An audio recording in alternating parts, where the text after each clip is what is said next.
Brother, you're in the right place. Tonight, I want you to imagine yourself by fire. You can hear the wood crackle, the smoke curls up into the night, there's a half moon hanging above the tree line. This is where men gather, not to pretend, not to posture, but to tell the truth and sharpen each other. And this is where you'll hear about two men.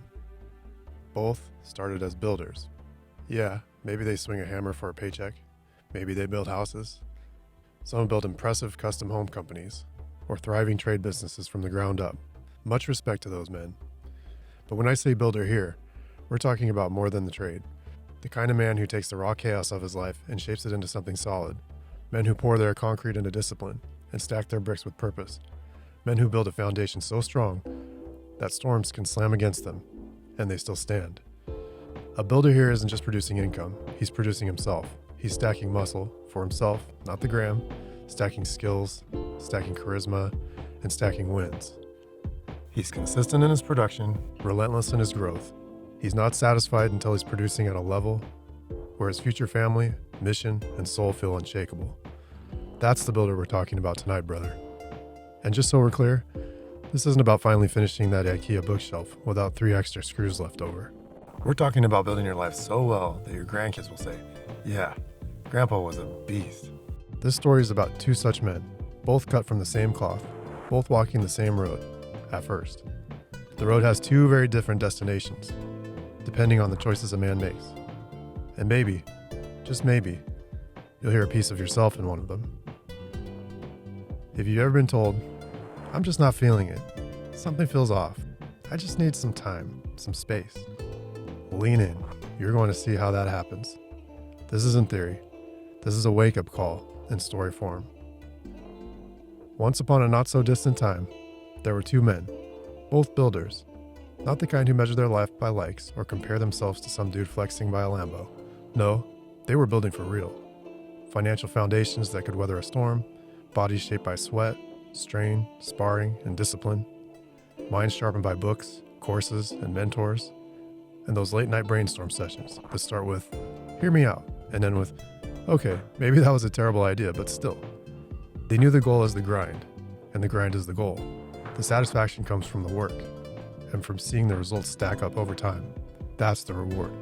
They weren't chasing someone to complete them, or patch a hole in their life. They were already building a life they loved, a life that could stand on its own. They enjoyed their own company. They were happy with who they were. They were content on their own. If the right woman came along, she wouldn't be there to fill a void. She'd be invited into something already solid. They filtered, they tested, they watched actions, not just words. Would she flinch if he didn't pull up, with dinner reservations and a valet? Or would she still light up, if the date was just coffee and a walk in the park? If you ever built something solid like this, you know, you become protective of it, protective of who you let in. And this is polarity. And from that caution came connection. Each man met a woman who wasn't just pretty, she was solid. She was doing her own work. She had her own dreams. They took it slow, no rushing into forever. And man, those first months, fire.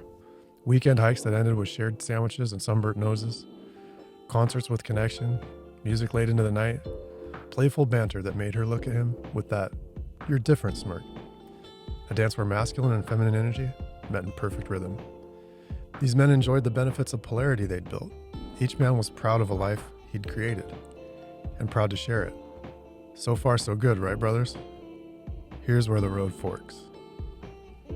The first man, he kept stacking bricks on the life he'd been building. Early mornings still meant movement. Late nights still meant progress. Of course he spent time in comfort with her. Absolutely.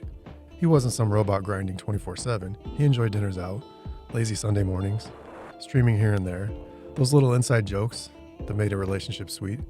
He indulged a bit. He was present with her when they were together. Really present. But here's the thing. It was measured. Not consciously, but naturally. He loved his mission. He never let comfort replace his drive forward. The time they shared was rich because he was still on his purpose. And that purpose? It was the same magnetic force that drew her into him in the first place. The second man, his rhythm started to change. It didn't happen in one big collapse. It was small. A skipped workout here, a late start there. Pretty soon it was, we'll order in tonight. we'll just stay and watch something. Repeat, repeat, repeat. Before long, his grind became sofa time. He traded sweat for screens. He swapped the thrill of the chase for the comfort of the cuddle. And don't get me wrong, nothing wrong with connection. She loved the soft side of him. But connection without continued creation turns into coasting. He slowed down physically. He got softer, like a couch cushion. He shared every thought and feeling. He stopped showing the depth that came from action. Before long, he wasn't her man anymore. He was basically her brunch buddy.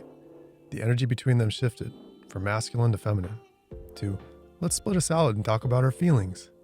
She started to wonder if she'd soon be introducing him to her nail girl, maybe even her hairstylist. He pedestalized her, treated her like a queen, but forgot to keep living as a king. His mystery faded, his masculine edge dulled. He wasn't her partner anymore. He was turning into a dependent, treating her nurturing like she was his mommy, looking for her validation, making her his purpose. And some of you in the Mr. Help Loops Brotherhood may already be saying it. No woman wants to mother her man and still feel physically attracted to him. And in that shift, without even realizing it, this builder quietly started transforming into something unrecognizable. The posture was the same, the smile was the same, but the man, different. The steel in his spine had softened. The fire in his chest had dimmed. He had become something she thought she'd filtered for and never imagined she'd let into her life. Here's some medicine from Mr. Help Loops, your brotherhood of men. She didn't leave because he wasn't enough. She left because she finally saw the con of the Bamboozler.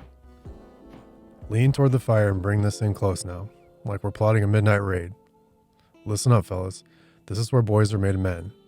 On one side of the flame, the first builder. Still grounded, still driven. He's the same man she met. She doesn't have to wonder if he's drifting. She feels safe. She trusts him. She brags about him to her friends. And when she looks at him, her eyes still say, damn. On the other side, the Bamboozler.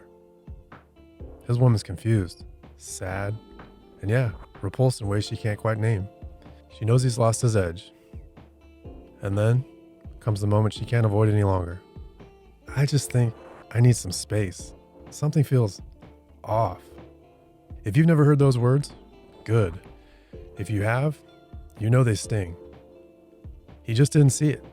He didn't see or understand what she was missing in him. And so, instead of returning to his foundation, instead of picking the hammer back up and building again, he tried to talk her back into attraction.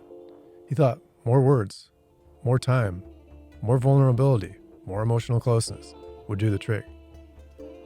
But attraction isn't a debate you can win. The Bamboozler, loving the comfort of her, leaned harder into what wasn't working. His anxiety grew, his shoulders rounded, his world shrank. In the end, his whole foundation had been built on the wrong thing. Not for purpose, but for validation. Meanwhile, the builder across the fire, his woman felt like she hit the jackpot. She was with a man who doesn't flinch, doesn't chase, doesn't fake, doesn't fall off his path. She just felt safe. So now, you know the brotherhood has to ask, are you a builder or a bamboozler? Which do you want to be?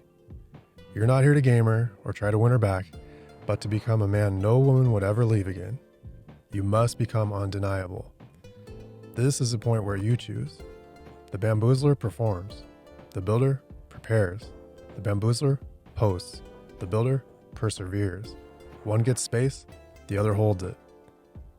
Be the man who doesn't flinch, who doesn't chase, who doesn't fake. Be the man forged in fire, not filters. Here's one practical step to start. He's listening to sleep meditation loops from Mr. Help Loops. Why? Because rewiring your mind, calming your nervous system, and sharpening your focus happens when even your rest is intentional. Polarity isn't about tricks, it's about truth. The builder walks off into the waves hand in hand, not because he said the right thing, but because he became the right man. He doesn't build a life to get her, he builds a life he loves. And if she's lucky, she gets him. Embracing and even loving the fact a solid man's life doesn't get to be easy or comfortable all the time. I gained wisdom that the doing of the hard things is the goal.